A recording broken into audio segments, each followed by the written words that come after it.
Welcome back to my YouTube channel. Today I will be showing you how to enable voice control option in your iPhone.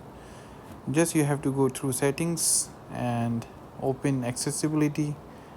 Under accessibility, just open voice control and you have to enable voice control.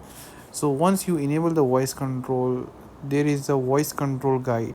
Under this you will be knowing which voice command you need to speak, and depending on the instruction you provide, it will perform the actions accordingly.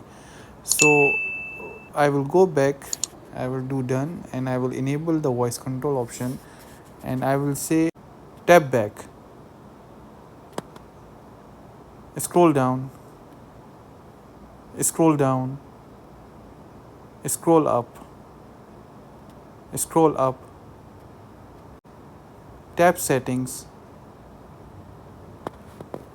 So as you can see, it is performing the commands I am speaking. Thank you for watching. If you like my video, please share, like, subscribe my channel.